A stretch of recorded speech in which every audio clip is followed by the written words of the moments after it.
আমারে ব্যথা ভরা গান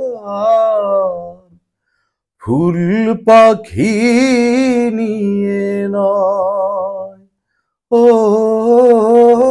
দুঃখের আগুনে পোড়া প্রাণ শুধু কেঁদে কেঁদে কয়, ও মা তোমার ভাঙা সংসার কবে যে সুখে ভরে তুলব,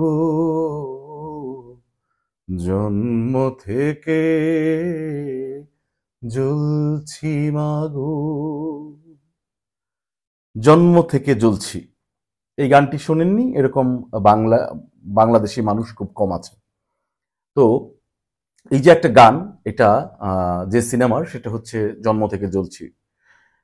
এই সিনেমাটা আমজাদ হোসেন, প্রবাদ প্রতিম আমজাদ হোসেন, ওনার সিনেমা জন্ম থেকে জ্বলছি। 1981 সালে মুক্তি পেয়েছিল এই সিনেমাটি। এই সিনেমাটি আজকেও সমানভাবে প্রাসঙ্গিক। কেন প্রাসঙ্গিক সেটা নিয়েই আমার মূলত আজকের এই সিনেমা নিয়ে কথাবার্তা। আমরা আজকাল সিনেমা দেখি, আমরা যে সিনেমার মধ্যে যে মুক্তিযুদ্ধকে দেখি, অথবা তারা যে সিনেমা বানিয়েছেন সেখানে যে মুক্তিযুদ্ধ দেখেছি, এটা নিয়ে একটু কথাবার্তা আছে আর কি। জন্ম থেকে জ্বলছি সিনেমায় আমরা দেখলাম যে বুলবুল আহমেদ মূল ভূমিকায় থাকেন। এই গানটা যখন তিনি গান, এটা প্রথম দৃশ্য আর কি, একদম প্রথম দৃশ্য। তো সেই সময় এই গানটা গাওয়ার সময় তিনি মুক্তিযুদ্ধ চলমান থাকে আর কি, সেই সময় তিনি গুলিবিদ্ধ হন, তার গুলি লাগে গলায়। তো গলায় গুলি লাগার পর তিনি গান গাওয়ার ক্ষমতাটা হারিয়ে ফেলেন। তো তারপর তিনি কি করবেন, তিনি যে বাড়িতে থাকতেন, ব্যাচেলর মানুষ, সেই বাড়িওয়ালা খুবই আন্তরিক মানুষ, বরিশালের আঞ্চলিক ভাষায় কথা বলেন, অভিনয় করেছিলেন আশিস কুমার লোহ, এবং তার সঙ্গে তার স্ত্রী ছিলেন সুমিতা দেবী। তো এই সিনেমায় তিনি যে বুলবুল আহমেদ, গলায় এই অবস্থা হওয়ার পর তিনি কি করবেন না করবেন, গান শেখাতে যাচ্ছেন, কাকে শেখাবেন না শেখাবেন, এরকম শিক্ষার্থীর খুঁজে তিনি বিভিন্ন বাসায় যান। সেই সময় যেতে যেতে তার যে রাজনৈতিক নেতা ছিলেন, তিনি তো মানে মুক্তিযুদ্ধে অংশগ্রহণ করেছিলেন সিনেমার ভেতরে, তো মুক্তিযুদ্ধে অংশগ্রহণ করেছিলেন যার ডাকে, যে রাজনৈতিক নেতার ডাকে, তিনি তার বাসায় যান। বাসায় গিয়ে দেখেন যে বিরাট আলিশান বাড়ি। তিনি একটু অবাক হন এবং তাকে জিজ্ঞেস করেন যে আপনি কি বাড়িটা এই মুক্তিযুদ্ধের পরে করেছেন? তখন এই লোকটা বলে যে হ্যাঁ করেছি। তারপর বুলবুল আহমেদ একটু অবাক হলেন, বললেন যে আপনি রাজনীতি আর করেন না? দেশের জন্য যে রাজনীতি করতেন আপনি? তিনি বলেন যে না, এখনই দান সদগা করি আর কি, বিভিন্ন অনুদান দিই, এই করি সেই করি। তো তারই মেয়ে হচ্ছে অনিন্দ সুন্দরী, ববিতা অভিনয় করেছেন সেই চরিত্রে। তার জন্যই টিচার হিসাবে রাখা হয়, গানের টিচার হিসাবে রাখা হয় বুলবুল আহমেদকে, তিনি গান শেখান। তো এই আলাপ পরে আসি, মূল কথা হচ্ছে আমরা দেখলাম গত মানে প্রায় 2-3 দশকে আমরা যেটা দেখেছি যে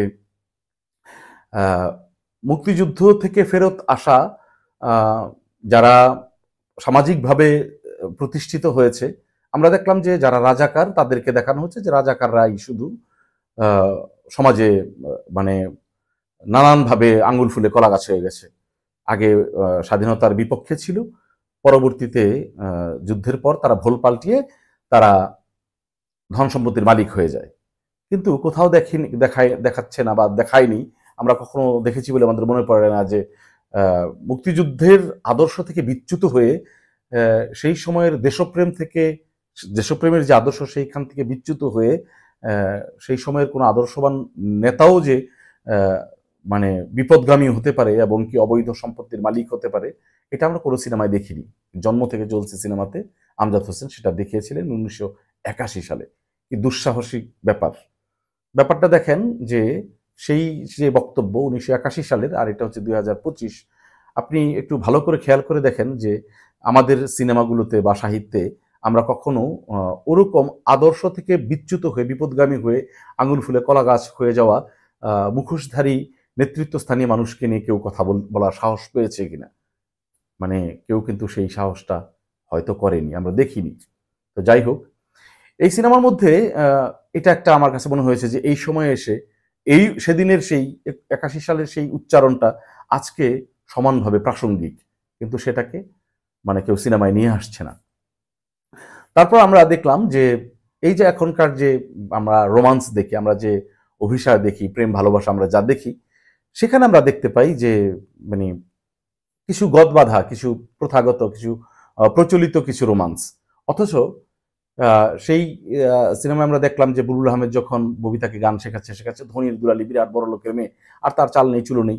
যখন গান শিখাতে শিখাতে তার সাথে একটা সম্পর্ক হয়ে যায় এবং কি বাড়ি থেকে পালিয়ে এসে কোর্ট ম্যারেজ করে বুলবুল আহমেদকে, তখন যে প্রথম যে রাতটা আর কি, মানে যে মানে বাসরের নামে যেটা আমরা বলি, বাসর রাত বা যা কিছুই বলি, শুরুর দিকের যে সম্পর্কের যে রাতগুলো, অভিসারের রাত, সেই সময়ে ববিতার সাথে যখন বুলবুল আহমেদের যে দৃশ্যটা যখন বলে যে বুলবুল আহমেদ একটু অবাক হয় যে আমার তো কিছুই নাই, মানে আমার কোনো কিছুই নাই, আমার মুক্তিযুদ্ধে আমার বাবা মা বোন সবাইকে গুলি করে মেরে ফেলেছে পাক হানাদার বাহিনী, আমিও গলাটা হারিয়েছি, আমি গান গাইতে পারি না, গান শেখাতে পারি, আর কিছু পারি না, তুমি আমাকেই বিয়ে করলে, তুমি আমাকে চোখের জলে তুমি আমাকে বরণ করলে।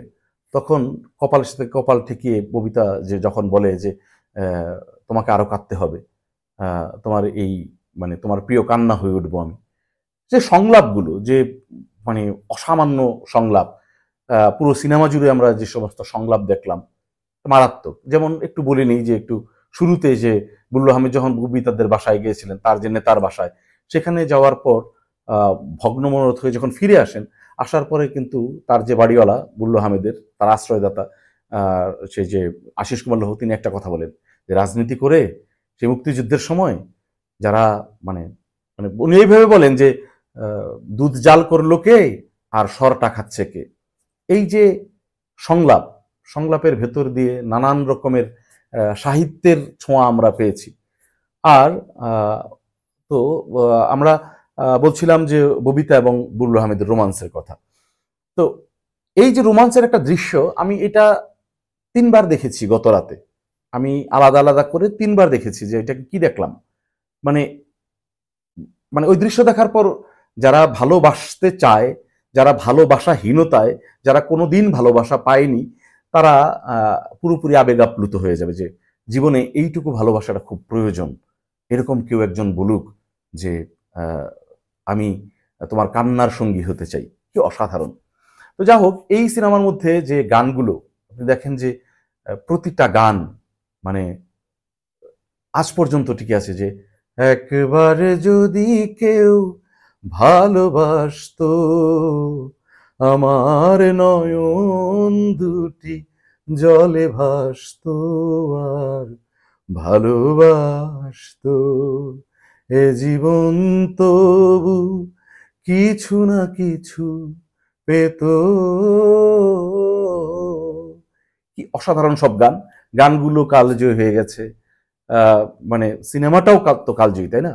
কিন্তু সিনেমার যে মূল বক্তব্য যেটা বললাম আমি শুরুতে, আমার কাছে মনে হয়েছে যে উচ্চারণ, সাহস, কথা বলার যে সাহস, সেই সাহসটা সম্ভবত আমাদের এই সময় এসে কেন জানি কেউ সেই সাহসটা দেখাতে চায় না। ওই মানে যেটা চলছে যে একজন রাজাকার দেখাইতে হলে টুপি মাথায় দিতে হবে, দাঁড়িয়ে রাখতে হবে। একজন বিপদগামী দেখাইতে হলে বা ভোল পাল্টানো দেখাইতে হলে দেখাইতে যাবে যে একসময় রাজাকার ছিল, সে এখন ভোল পাল্টে মানে সম্পদশালী। মানে নানান গোত্রের মানুষই অথবা যারা একসময় দেশপ্রেমিক ছিল তারাও যে বিপদগামী হতে পারে, এই ব্যাপারগুলো কেন যেন কেউ সাহস করে না। তাহলে চলচ্চিত্রের কথা কারা বলছেন? মানে কেন বলছেন, কিভাবে বলছেন? এই প্রশ্নটা আমার মনে দাগ কেটে গেছে এই সিনেমাটা দেখার পর। আমি এখন থেকে মানে আগের দিনের সিনেমাগুলো নিয়ে কথা বলবো, পাশাপাশি নতুন সিনেমা নিয়েও কথা বলবো, দেশের সিনেমা, বিদেশের সিনেমা, বিভিন্ন সিনেমা নিয়ে কথা বলবো। আপনারা আমার সঙ্গে থাকুন। কথা হবে আগামী পর্বে। জন্ম থেকে জ্বলছে সিনেমাটা ইউটিউবে আছে, দেখে নিতে পারেন। অনেকে হয়তো মানে ছোটবেলায় বিটিভি দেখেছেন, কিন্তু এখন আর পরিণত বয়সে এসে দেখেননি। সিনেমা দেখলে, সুস্থ সিনেমা দেখলে মন ভালো থাকে, সেখান থেকে পাওয়া যায় অনেক কিছুই।